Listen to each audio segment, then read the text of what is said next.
So again, it comes back to no external advice or external validation. What do you feel internally? I'll have what she's having. Welcome to another edition of She Talks Confidence podcast. Welcome back. This is the She Talks Confidence podcast. This is Tony, your host, and today I have another fantastic guest, and I want to get everything right because there's a lot here. Today we're going to talk about decision making, and interestingly enough, in the next few months or so, my own personal method, I'm developing a method for decision making for professional women, and that's why this show is great, because we're going to talk exactly about that with an expert on decision making. We're going to talk about 2-minute daily decision rituals with Eve Foster. She is the author of Change Starts with Choice, a relatively new book that's out. She is an entrepreneur. She's a mother of 4 and a leadership mentor who shows how small choices create real change. Eve, how are you? I am good, thank you. It's so nice to have you. And you're from the other side of the world, pretty much, for me, right? You're in Scotland, right? Yeah, I'm in Scotland. I'm in Glasgow. And yeah, it's dark and it's miserable and it's dreary, but and dreich, another good Scottish word, but I love it. Right. Yeah, exactly. Which you talked about like right before the show. And the reason why it's so beautiful and green and amazing is because you have those days, right? The dark, dreary, Exactly. rainy days. Yeah. So today we're going to talk about the decision rituals, how to make confident decisions. And we're going to explore a few different parts about that. And at the end, Ev is going to share her practical steps. She's going to give you a little tidbit in terms of how you can do that. First and foremost, though, when I looked at your book, it looked like your book was really a story of trials and tribulations and how you got to where you're at, how you got to write the book, how you got to be an entrepreneur and to help people with this very important thing is having confidence in decisions. Can you give a quick, brief little intro story in terms of how you pivoted or how you got to the point where this is what you've created and you really want to help people with decision making? So to summarize it, I had a big sort of life-changing year in 1990 when 3 different things happened. But I've only realized that was the life-changing year when I started to research why my mind did the things that my mind does. And that made me slightly different from other people round about me. I was brought up in a kind of comfortable upbringing. Mum, dad, sister, gran lived with us. And I just kept hearing when your dad retires, we're going to do this, we're going to do that. When your dad retires, one day, someday, to do this whole thing. And then dad retired. And then it was right when my gran was in her 90s. So it wasn't a conversation of, oh my goodness, we've got years. It was like, so when gran passes, we're going to do this, we're going to do that, we're going to have this. And a very short story is my gran passed and my dad had a debilitating stroke and ended up in a wheelchair 3 months later. And none of this someday, one day, rainy day, all this stuff came to fruition. My mum became a carer at the age of 52. And my dad was 59 when he had his stroke. But I've only realised that shaped my mind when I was researching and writing the book and decisions that I've made later in life. So my pivot came, I got married at the age of 30. I had 4 kids in 5 years. And I became a stay-at-home mum. And life was great, abundant, very financially abundant. Everything was super. But I just felt empty. And I'd always been in business, and long story short, I got divorced, separated in 2012, and then had to really rebuild my life because I walked away from a marriage with 4 young kids and thought, what now? Now, that's where the attitude of, okay, someday, one day, rainy day, blah, but it was like, I need to do something now to support my family and support my children and regain me. Who is Eve Foster? Who is she? What is she? So I set up a business which failed. We'll go past that one, or we might come back to that later. It failed me financially. It was a great business for everybody else, failed me financially. And then I came back into real estate And just little by little, and the right decisions being made, got to then open up the Keller Williams franchise in Scotland. And that was 6 years ago, having been an agent with them for a couple of years. So that's a very potted history. And the reason for writing the book and doing what I do now is that people keep saying to me, "Oh my God, you should write a book because you've been through quite a lot of different things." And each one decision that I made, I didn't think it was particularly extraordinary. I didn't think it was particularly brave. It was just how I felt. And it was just that kind of knowing that it was the right decision. So I think the whole thing and what I'm doing now is, and particularly women, is getting them to realize that what they're feeling inside is the right decision probably is. Yeah, it's the confidence in making the decisions. I want to ask you, is it a chicken and the egg thing? What comes first? Does the confidence come first to make the decisions, or making good decisions based upon a particular framework create a level of confidence where they're okay with making more decisions that'll build upon their initial ones? Great question. And I think I can answer that differently than I might have a few months ago because I'm studying to be an intuitive psychology coach. Oh, And because I think a lot of times people look externally for the kind of, yeah, that's the right decision to make. So they go on courses and they take courses and they listen to things on YouTube. When actually, if they just sat with themselves or sat with somebody who can take them back to themselves, they know mhm, what the right decision is. So I mhm. think the first decision, but getting the confidence to make that first decision is potentially what I want to help people to do, and the people who are doing intuitive psychology want to do as well. And I think I don't know if you use the phrase we do a lot here. Oh, I've got a gut feeling. Oh My yeah. feeling is Yeah. my gut's saying Yeah. your gut is your second brain. That's where it all comes from. Or do we just need that little push to go? I am actually going to go with my gut and Mhm. I'm just going to trust it. So trust is a thing that we have to maybe learn a little bit about ourselves, but we also have to unpack a lot of the things and a lot of the little voices that are saying, "Who do you think you are? Why are you trusting you? Are you good Yeah. enough? You can't." And all this little voice is our terribly worst critic. So we have to Yes. actually learn to speak back to it as well. Mine's called Stan. I talk to mine and I'm really good friends with it now. And Yeah. Stan's the only one that talks to me the way that anybody would ever be able to talk to me. So he sometimes gets it right between the eyes. Uh-huh. Yeah, it's interesting because the fact that the lack of confidence in decision making is twofold. The first fold is that they create their level of reality that's only based upon their bad decisions, right? And so they've painted their reality as I've made this decision, I made that decision, instead of looking at the whole picture, which we all make good and bad decisions, right? The second reason is because a Yeah. lot of it has to do with, like you just said, external pressure, external reinforcement. And especially with women, what I've found in doing this for quite some time, they tend to embrace or look for reinforcement in their own trusting themselves. And so their ears will be wider or bigger in terms of listening to intake and things coming in. And especially when it comes to family and moms, especially with that, you're looking for reinforcement like from somebody else before you make a decision. And if you don't get the reinforcement, then you're unsure. And so it's flipped, right? It's flipped. It's not the inside out, it's the outside in. And that brings me to one of the key components that you talk about. And it's really where to start with all of this. And you talk about tiny, repeatable decisions. And like you said in your intro, things that you wouldn't think were that big a deal anyway, right? Getting up a half an hour Mhm. earlier, whatever the case may be. You talk about these decisions accumulating and building into momentum, even when the outcomes aren't guaranteed. Can you expand on that a little bit? Yeah, I mean, I think, and particularly January, everybody's talking about goals and setting goals and what we want to achieve by the end of 26.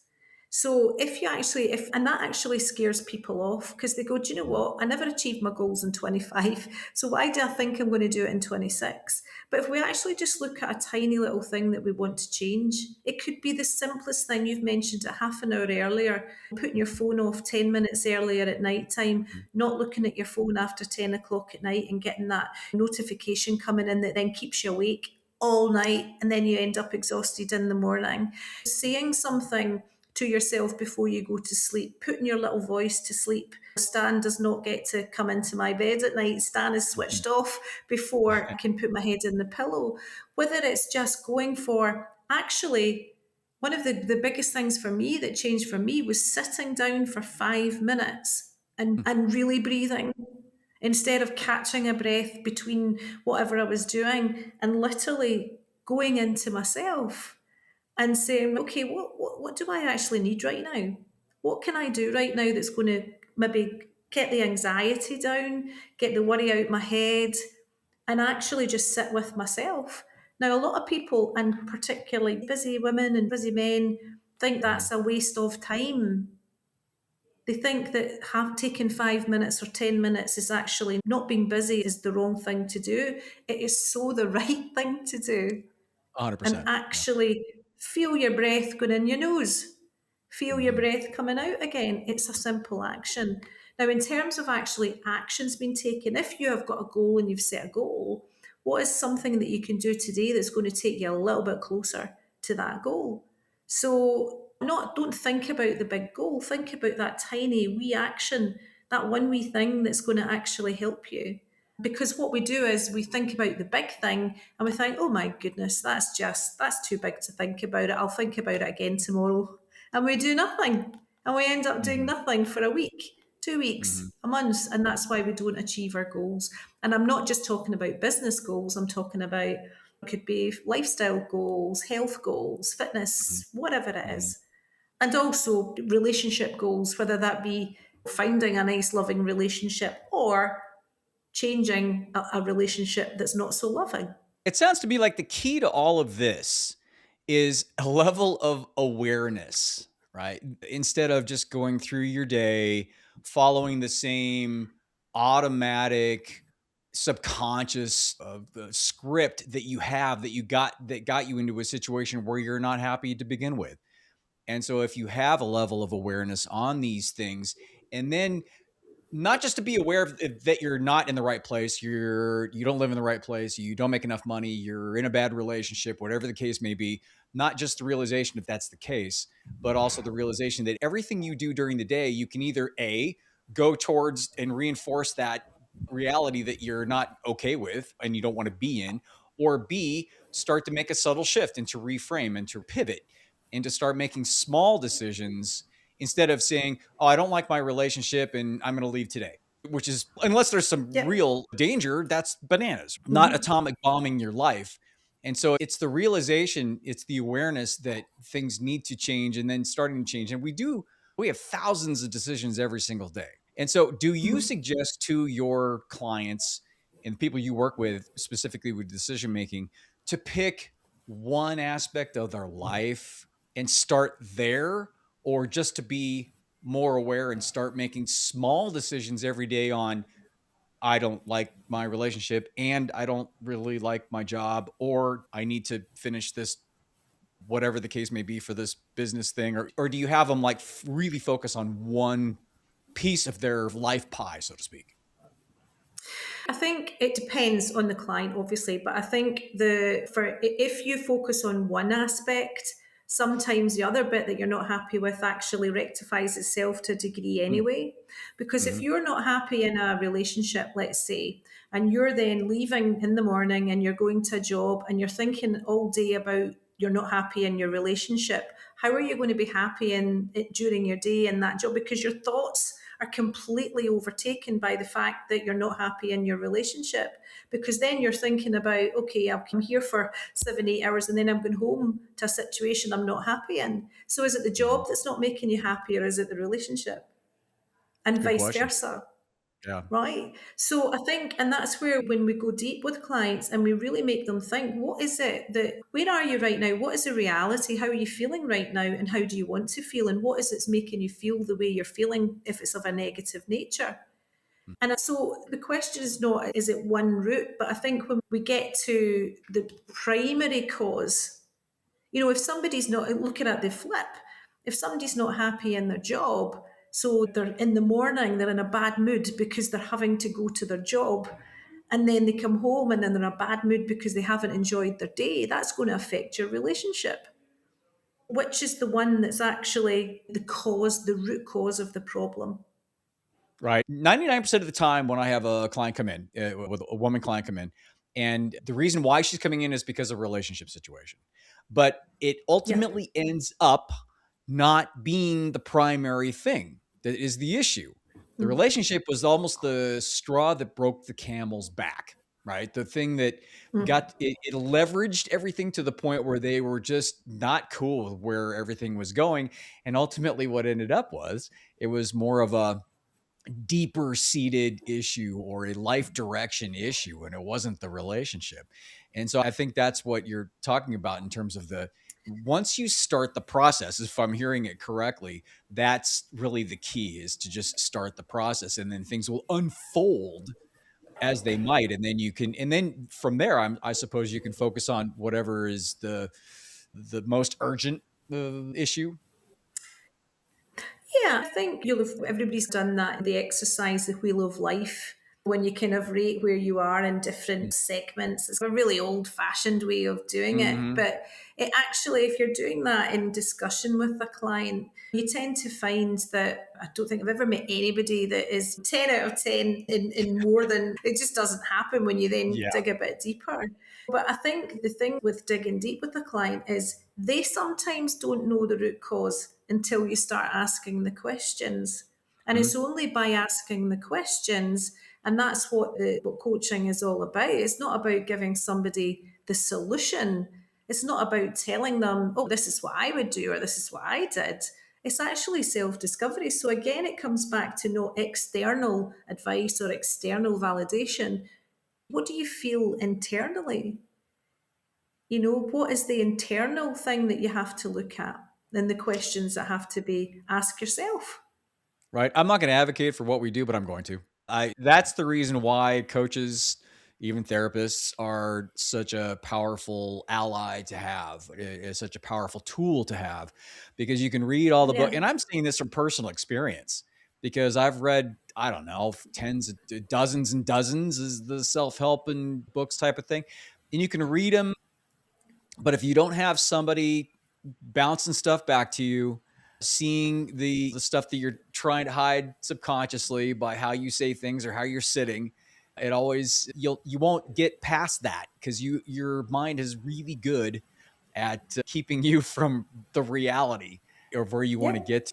I want to, in jumping back into the decision making, you talk about decision paralysis. Mhm. It, is there a way to really cut through immediately? Is there a program interruption on decision paralysis that you have found? I think for me, what I say to is going back to the sitting with yourself and Mhm. actually, what do I need right now? What do I need to do right now? And not reading a book or being in a podcast or talking to anybody about it or going through the spreadsheet again or the pros and the cons and the SWOT analysis and all this is literally just sitting. What do I need right now? Yeah. Because our minds are such that we are just constantly, what our minds are doing is just stay safe, don't change anything, don't change anything. But that's not reality. It's reality if you don't change it. But if you don't actually just take that breath, then nothing is going to change. And it's simplified, and that even that itself takes practice.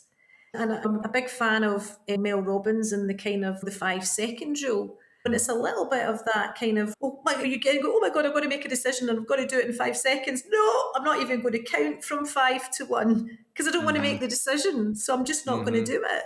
Mhm. But just sitting for as long as you want and actually, and it's amazing then how your mind can open up and something might come to you that you hadn't even thought. And I can only say That's what's happened to me so many times when I've then learned to just sit, hands on my heart, take a breath and go, okay, what do I need right now? What do I need right at this moment? And a thought has come into my head. Or while I'm driving, is usually something comes into my head and I think, there's the answer. Now, nobody's in the car with me. I might be listening to the radio. It could be somebody screaming down the phone at me or whatever, but this thought just comes in because I've opened it up to actually allow it to come in.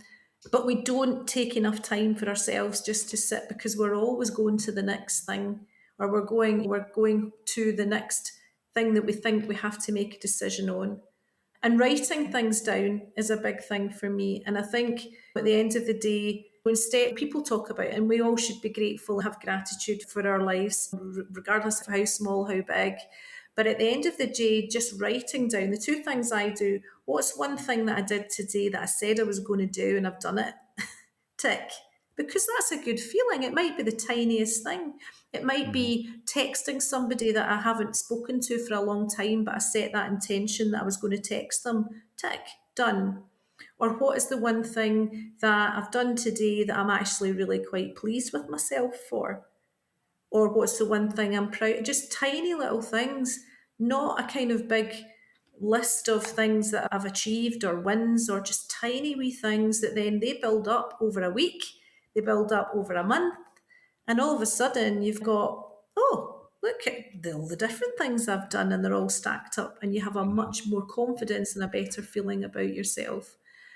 When you go into yourself, as long as you're controlling your little voice in your head, you have nobody telling you their opinion or what they think you should do or what might works better for them, or nobody's got an agenda. This is all about you. 100%. Research has shown the gratitude exercise is incredibly powerful.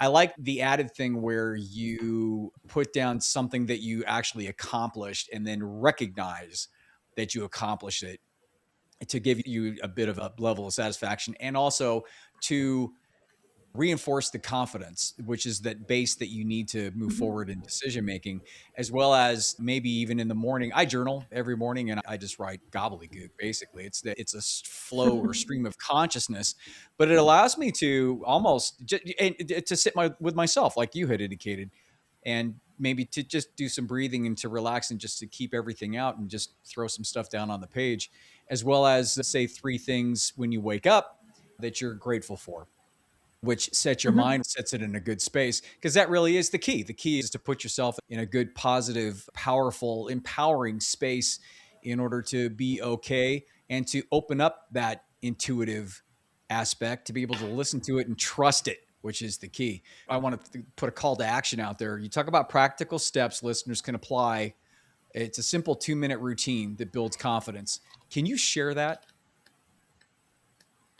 For me, at the end of the day, it's actually just taking that kind of moment to say, what have I done today that I'm proud of? What have I done today that actually I said I was going to do? And not even so much people talk about what have you done today that's moved the needle forward, just something that you've said you're going to do.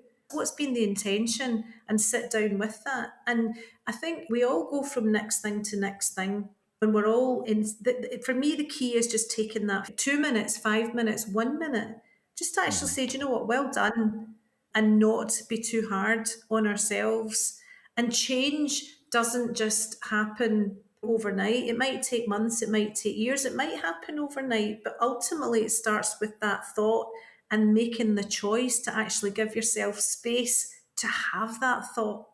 Because what we tend to do when we're kind of rushing about, we just go, oh, I'll think about that later. I'll think about that later. But the thought, we actually say that, don't we? I'll think about that later. But the thought's still there. It's still floating about your head. So just take that 5 minutes and think about it right now. And is there something that you can change? And I'm not following a routine type person in terms of it's got to be this and this. Everybody's different. What works for some people won't work for another. For me, it's about what have I done that I said I would do, and what am I grateful for, and what am I proud of.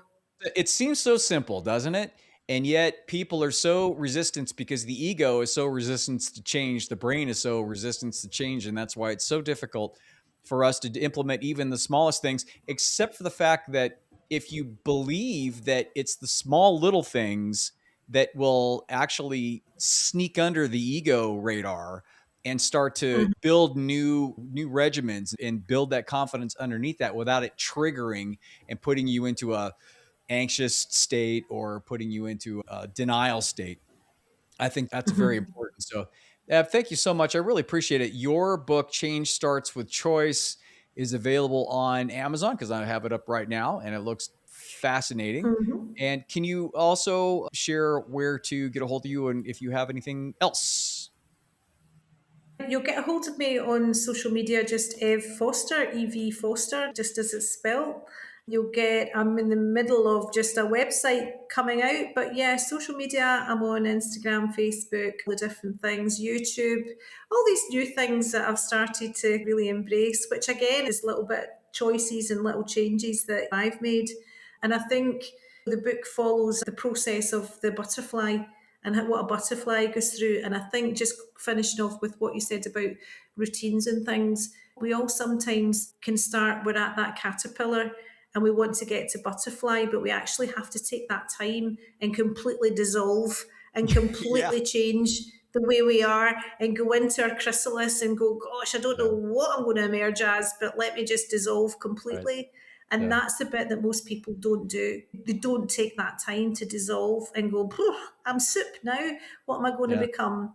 And that's where that's the premise of the book as well. That and that can happen many times in our lives. That's not Yeah. just a one-off thing. That can So happen true. Yeah. times. Yeah, exactly. What a Yeah. great analogy, because for those of you who don't know, a caterpillar goes into the cocoon, it dissolves completely and then ends up being a butterfly, Yeah. but it Yeah. has to deconstruct in order to reconstruct. So I just love that analogy. That's great. Yeah. Yeah. Thanks, Ev. I really appreciate it. Foster, thank you so much. And for me, it's theconfidencedoc.com. You can reach me at Tony at theconfidencedoc. And I have, like I said, I've got my decision-making thing like Ev does. I've got a method coming out relatively soon. I'll keep you up on that. You can see or listen to any of my 600 or so podcasts over the last 10 years on any of the platforms. And again, if you have any questions, you can reach me by email, Tony at theconfidencedoc.com. Hope things are good. And I will talk to you soon. And thanks again, Ev. I appreciate it. I appreciate being on. Thank you, Tony.